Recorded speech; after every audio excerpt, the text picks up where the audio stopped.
Muchos escuchamos energía nuclear y nos asustamos. Lo relacionamos con terribles catástrofes como la de Chernobyl o Fukushima. De hecho, a partir de estos terribles accidentes, el uso de este tipo de energía ha sido muy restringido. Sin embargo, aunque no lo creas, esta podría ser una opción más amigable con el medio ambiente y menos peligrosa para la salud que otras ampliamente usadas hoy en día. Pero, ¿qué es la energía nuclear?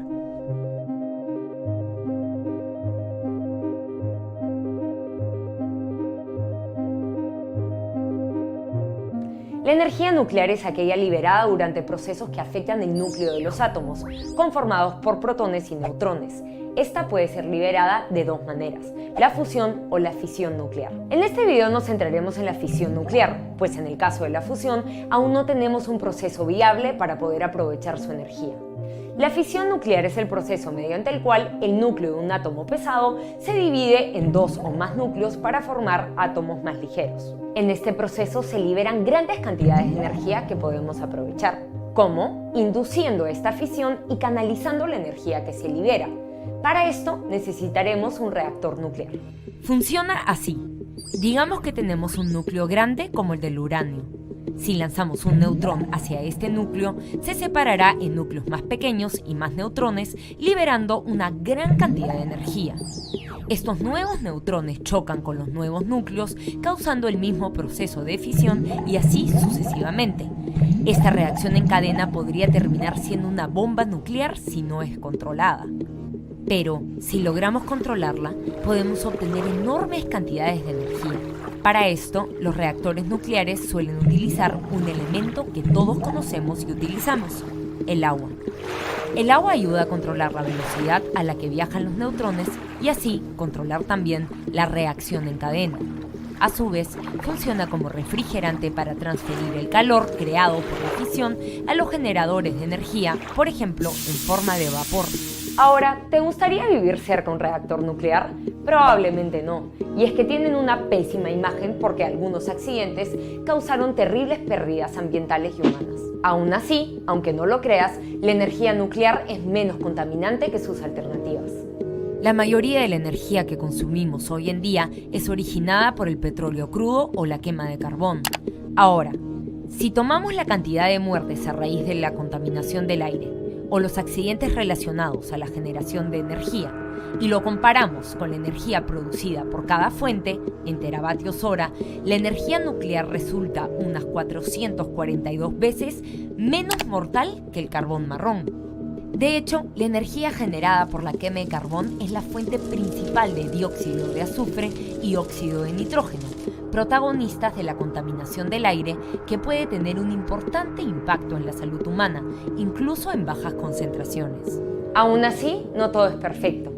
Hay dos cosas que tenemos que solucionar para que la energía nuclear sea aún más prometedora. Primero, mejorar la seguridad de las plantas para que en el caso de un accidente la contaminación sea mínima. Y dos, mejorar el manejo de los residuos nucleares que actualmente demoran miles de años en degradarse. Este segundo punto ya tiene algunas soluciones en proceso. Una de ellas es utilizar el torio en lugar del uranio, material usado actualmente para lograr la fisión. El torio es más abundante en la naturaleza, no necesita ser procesado antes de ingresar al reactor y sus residuos son radiactivos por 500 años en lugar de 10.000 a más. Además, es más seguro pues no realiza fisión por sí mismo. Otra opción es lograr la fusión nuclear, la misma fuente de energía de nuestro Sol. Aunque aún no sabemos cómo, 35 países trabajan en crear una mini estrella dentro de un reactor para el 2025. ¿Y tú, qué opinas sobre un posible futuro basado en la energía nuclear? Si quieres saber más, visita nuestro informe en enterarse.com. Y si te gustó este video, dale like y suscríbete a nuestro canal.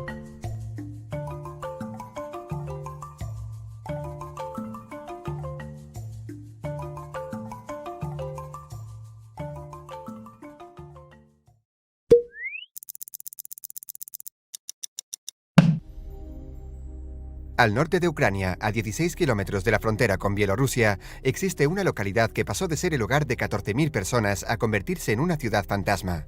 Y tendrán que pasar miles de años antes de que vuelva a ser habitable. La ciudad de Pripyat fue el asentamiento elegido para los cientos de trabajadores de la central nuclear de Vladimir Ilich Lenin, en las proximidades de Chernóbil. El 26 de abril de 1986 se produjo el accidente nuclear más grave de la historia, debido a la explosión de uno de sus reactores tras una cadena de fallos en los sistemas de seguridad. Se trataba de una de las centrales de este tipo más importantes de la época, que ese día llevaba a cabo un simulacro de un corte en el suministro eléctrico. El objetivo era observar la actividad de uno de los reactores con un flujo limitado de energía. Pero lo que en un principio iba a ser una tarea rutinaria se convirtió en el inicio de una auténtica pesadilla. El simulacro transcurrió con normalidad hasta que se produjo un apagón en una de las plantas, que obligó a posponerlo hasta la noche. Sin embargo, el personal del turno nocturno no había recibido formación específica al respecto. Uno de los reactores sufrió una reducción en su potencia y se desactivó de forma temporal.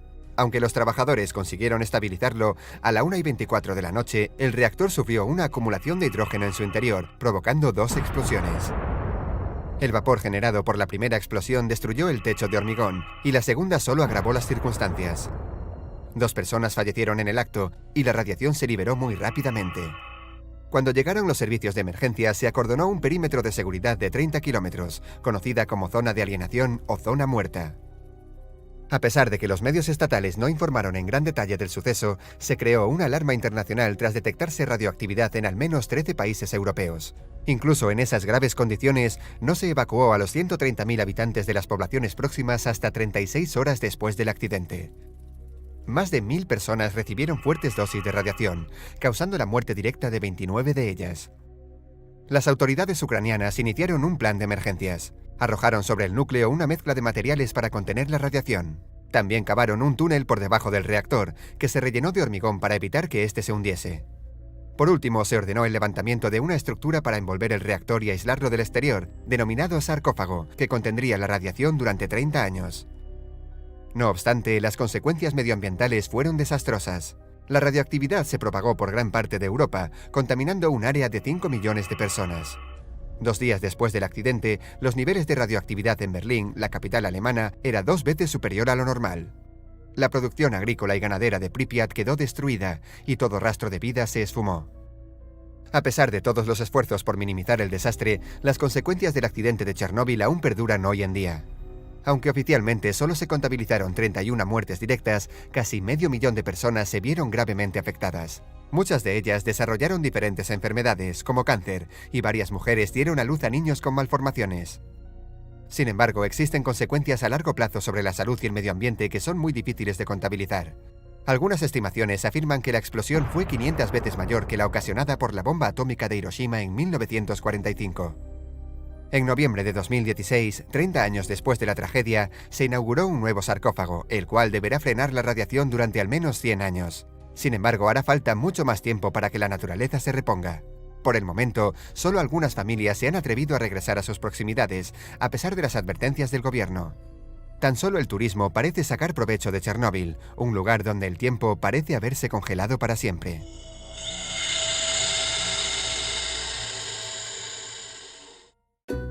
No olvides suscribirte y darle a like si te ha gustado. Y también puedes seguirnos en nuestras redes sociales, Facebook, Twitter e Instagram. Hasta el próximo vídeo.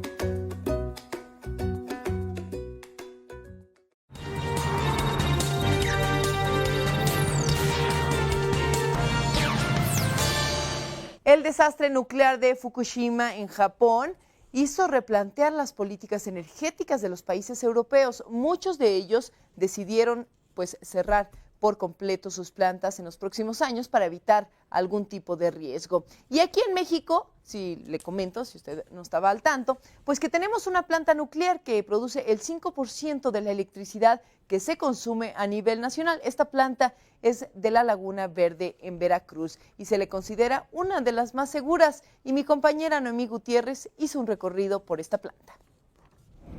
Es la única planta nuclear que existe en México. Cada uno de sus 2 reactores produce 810 megawatts. Representa el 5% del total de electricidad que se consume en el país.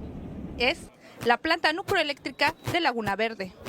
La planta, que arrancó operaciones en 1990, está ubicado en Alto Lucero de Gutiérrez Barrios, en Veracruz, a 1 hora y media del puerto. Efecto TV recorrió el edificio de uno de los reactores.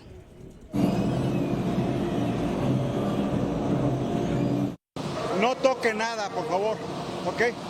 no toquen nada. Primero hay que pasar por un estricto control de seguridad que incluye un detector de explosivos. Nos colocan un dosímetro que medirá los niveles de radiación durante nuestro paso por la planta. Después, con casco, gafas protectoras y con ropa de algodón, iniciamos el recorrido. Pasamos por el edificio reactor, luego por el piso de recarga de combustible, el piso de trabajo del turbogenerador y de ahí el cuarto de control. Anualmente se usan 88 toneladas de uranio, pero solo 3% está enriquecido. Todo el material radiactivo es importado de Rusia. Sería rentable y sobre todo podríamos con eso asegurar el futuro ahora sí que el futuro de nuestros nietos y los bisnietos, porque el efecto invernadero lo estaremos controlando. Aquí se trabaja de 8 a 12 horas diarias y no se tiene miedo a contaminarse por radiación. En algunos pasillos se colocó ropa especial para evitar exposición a contaminantes. Que no existe incidencia mayor de cáncer en Laguna Verde y en los alrededores. Nuestra gente en particular que trabajamos aquí, estamos aquí expuestos todo el tiempo, tenemos estadísticamente una incidencia mucho menor que el promedio. Tras una hora de recorrido, a la salida se mide individualmente la radiación.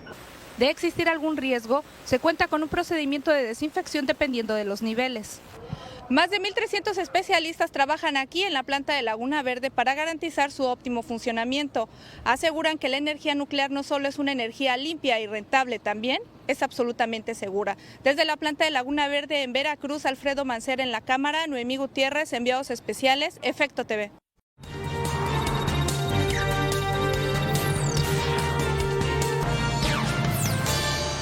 El desastre nuclear de Fukushima en Japón hizo replantear las políticas energéticas de los países europeos. Muchos de ellos decidieron cerrar por completo sus plantas en los próximos años para evitar algún tipo de riesgo. Y aquí en México, si le comento, si usted no estaba al tanto, pues que tenemos una planta nuclear que produce el 5% de la electricidad que se consume a nivel nacional. Esta planta es de la Laguna Verde en Veracruz y se le considera una de las más seguras. Y mi compañera Noemí Gutiérrez hizo un recorrido por esta planta.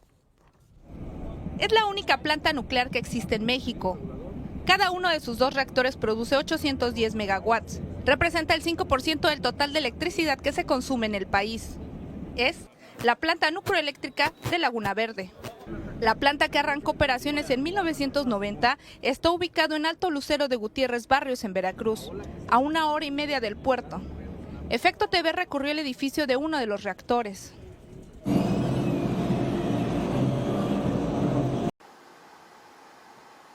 Francia quiere reanudar la construcción de reactores nucleares. Lo ha dicho este martes Emmanuel Macron en un discurso televisado. El presidente considera que esta energía descarbonizada, según sus propias declaraciones, ofrece la posibilidad de alcanzar los objetivos de neutralidad en carbono para 2050 y de satisfacer las futuras necesidades de electricidad del país sin depender de otros territorios y a un precio razonable para el consumidor. Estas declaraciones se producen en medio de la conferencia de la ONU sobre el cambio climático y en un contexto de aumento de los precios de la energía en Europa. Dentro de 5 meses se celebrarán las elecciones presidenciales en Francia. La ONG Greenpeace ha calificado las medidas anunciadas por Macron de poco realistas y antidemocráticas. En la actualidad, Francia obtiene la mayor parte de su electricidad de la energía nuclear, mientras que la cuota de las renovables sigue siendo baja, en torno al 25%, si se suman la hidroeléctrica, la eólica, la solar y la bioenergía. El futuro energético del país se dirime entre los partidarios de la energía nuclear y los que abogan por centrarse exclusivamente en las energías renovables. Aunque París pretende seguir desarrollándolas, estas últimas requieren mayores inversiones. Así lo ha manifestado RTE, el gestor de la red eléctrica francesa, en un reciente informe que concluye que la construcción de nuevos reactores nucleares es más competitiva económicamente. Aunque por el momento no está claro, se espera que el nuevo programa nuclear anunciado por Emmanuel Macron se construya en torno a 6 reactores de agua a presión. Hasta ahora Francia cuenta con el de Flamanville en el Canal de la Mancha, que se inició en 2007 y sigue en construcción. También habría que invertir en los SMR, pequeños reactores modulares, algunos de los cuales ya están en servicio en China. Francia quiere reanudar la construcción de reactores nucleares. Lo ha dicho este martes Emmanuel Macron en un discurso televisado. El presidente considera que esta energía descarbonizada, según sus propias declaraciones, ofrece la posibilidad de alcanzar los objetivos de neutralidad en carbono para 2050 y de satisfacer las futuras necesidades de electricidad del país sin depender de otros territorios y a un precio razonable para el consumidor. Estas declaraciones se producen en medio de la conferencia de la ONU sobre el cambio climático y en un contexto de aumento de los precios de la energía en Europa. Dentro de 5 meses se celebrarán las elecciones presidenciales en Francia. La ONG Greenpeace ha calificado las medidas anunciadas por Macron de poco realistas y antidemocráticas. En la actualidad, Francia obtiene la mayor parte de su electricidad de la energía nuclear, mientras que la cuota de las renovables sigue siendo baja, en torno al 25%, si se suman la hidroeléctrica, la eólica, la solar y la bioenergía. El futuro energético del país se dirime entre los partidarios de la energía nuclear y los que abogan por centrarse exclusivamente en las energías renovables. Aunque París pretende seguir desarrollándolas, estas últimas requieren mayores inversiones. Así lo ha manifestado RTE, el gestor de la red eléctrica francesa, en un reciente informe que concluye que la construcción de nuevos reactores nucleares es más competitiva económicamente. Aunque por el momento no está claro, se espera que el nuevo programa nuclear anunciado por Emmanuel Macron se construya en torno a 6 reactores de agua a presión. Hasta ahora Francia cuenta con el de Flamanville en el Canal de la Mancha, que se inició en 2007 y sigue en construcción. También habría que invertir en los SMR, pequeños reactores modulares, algunos de los cuales ya están en servicio en China. Francia quiere reanudar la construcción de reactores nucleares. Lo ha dicho este martes Emmanuel Macron en un discurso televisado. El presidente considera que esta energía... Esta manifestación contra la guerra en Ucrania tiene lugar en la capital italiana. Miles de personas denuncian los horrores del conflicto, pero el precio de la energía también es una de las principales preocupaciones. Mi última factura de gas fue de 170 euros y la que recibí este mes es de 270 euros. Son 100 euros más, es un gran golpe para nosotros. Es preocupante que prácticamente dependemos de un solo proveedor. Tenemos que diversificar nuestras fuentes de abastecimiento energético. El gobierno italiano y toda la Unión Europea desean diversificar el suministro de energía. Rusia es el mayor proveedor de gas de la Unión Europea. Representa el 40% de sus importaciones. Sin embargo, Italia ya recurre a otros países. Argelia le suministra actualmente el 25% de su consumo y están los países del Golfo, al otro lado del Mediterráneo. Pero las importaciones están sujetas a las leyes del mercado. Qatar es el mayor productor mundial de gas natural licuado y vende este gas natural licuado al mayor importador, Japón. Está claro que si Italia pide aumentar los volúmenes, Qatar puede pedir una contrapartida para desviar parte de su gas. Son dinámicas comerciales, pero todo esto se hace en el marco de acuerdos políticos sobre estados. De los 27 estados de la Unión Europea, Alemania es el país que más depende de la energía rusa. Más del 50% de su gas y más del 75% de su petróleo crudo proceden de Rusia. Esta fábrica de Brandenburgo produce baldosas de cerámica y la única fuente de energía es el gas. Cada año se consumen entre 12 y 13 millones de metros cúbicos de gas. Aquí todo el gas utilizado proviene de Rusia. Por lo tanto, detener las importaciones sería un duro golpe para la producción. Para nosotros, esto sería obviamente un gran riesgo, porque si Alemania decide racionar el gas, no será ciertamente para dárselo a la producción de baldosas. Para las empresas y el gobierno alemanes, esta dependencia es cada vez menos aceptable. Precisamente en esta región rica en carbono, la industria reclama una revisión urgente de la estrategia energética alemana.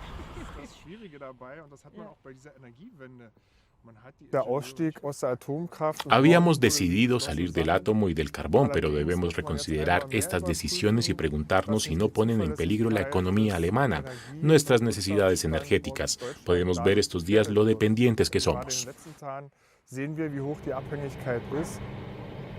¿Frenará Alemania su transición energética para ganar más margen de maniobra? No es tan seguro. En Berlín, los activistas contra la energía nuclear se oponen fuertemente. Esto es absurdo, completamente absurdo. Creo que deberíamos dedicar todos nuestros esfuerzos a la energía solar y eólica, y no a la nuclear ni al gas. Y no solo en Alemania se plantean estas problemáticas. Asociaciones medioambientales, expertos consultados por la Comisión y varios países habían criticado ya que la energía nuclear o el gas se incluyeran en la llamada taxonomía verde de la Comisión, que es una guía que establece cuáles son las inversiones que son sostenibles, tienen por tanto etiqueta verde y contan con ayudas. Pero la Comisión Europea no ha dado su brazo a torcer, porque aunque cree que el gas y la energía nuclear no son energías verdes, es muy importante apostar por ellas ahora como energías puente hacia una transición energética en la que predominen las energías renovables, hacia la descarbonización total. Es una decisión polémica que se empezará a aplicar en enero, aunque ahora en estos próximos 4 meses todavía el Parlamento y el Consejo, es decir, los 27, pueden bloquearla, pero necesitan una amplia mayoría. Como decíamos, el proyecto de la Comisión divide a los miembros de la Unión. Cada uno apuesta por sus intereses energéticos. Las dos mayores potencias, Alemania y Francia, defienden proyectos distintos. Alemania, el gas, una vez que ha renunciado al uso de la energía nuclear, lo hará en los próximos años. Y Francia defiende la nuclear, con la que produce el 70% de su energía. Otros países, en el este, por ejemplo Polonia, aplauden el proyecto de la Comisión, defienden esa etiqueta para el gas y para la nuclear. Y otros se oponen en los dos casos. Por ejemplo, como decíamos, el Gobierno de España, que apuesta por un modelo basado en las renovables. La etiqueta verde al gas y a la nuclear puede incrementar las inversiones en esos sectores y reducirlas en otros. España considera que la decisión de Bruselas desviaría fondos e inversiones que podrían estar destinados exclusivamente a energías renovables. Estos son mecanismos financieros, es decir, lo que van a facilitar va a ser que se ponga capital público y sobre todo capital privado en una tecnología y no en otra. Las inversiones que deberían, las verdes, que deberían destinarse a las energías limpias, ahora también van a poder destinarse a energías sucias. La industria del gas y de la energía nuclear, en cambio, aplauden que se les coloque la etiqueta verde propuesta por Europa. Pues nos parece muy adecuado que finalmente se haya impuesto el criterio científico y se cuente con la energía nuclear como una fuente de energía imprescindible en la lucha contra el cambio climático. Pero algunos expertos consultados por la propia Comisión consideran que ni las centrales de gas ni las nucleares son verdes 100%. En realidad, el objetivo climático y de reducción de emisiones no lo está buscando nadie. El gas sí emite bastante CO2. El problema de la nuclear pues, es el riesgo de accidentes, la gestión de los residuos. Con lo cual, la única sospecha que nos queda es que haya un interés de unas empresas que tienen un poder de lobby político dentro de la Comisión. No nos queda otra explicación. Aunque la propuesta no está cerrada, faltan aún 4 meses para la aprobación final. Asociaciones medioambientales, expertos consultados por la Comisión y varios países habían criticado ya que la energía nuclear o el gas se incluyeran en la llamada taxonomía verde de la Comisión, que es una guía que establece cuáles son las inversiones que son sostenibles, tienen por tanto etiqueta verde y contan con ayudas. Pero la Comisión Europea no ha dado su brazo a torcer, porque aunque cree que el gas y la energía nuclear no son energías verdes, es muy importante apostar por ellas ahora como energías puente hacia una transición energética en la que predominen las energías renovables, hacia la descarbonización total. Es una decisión polémica que se empezará a aplicar en enero, aunque ahora en estos próximos 4 meses todavía el Parlamento y el Consejo, es decir, los 27, pueden bloquearla, pero necesitan una...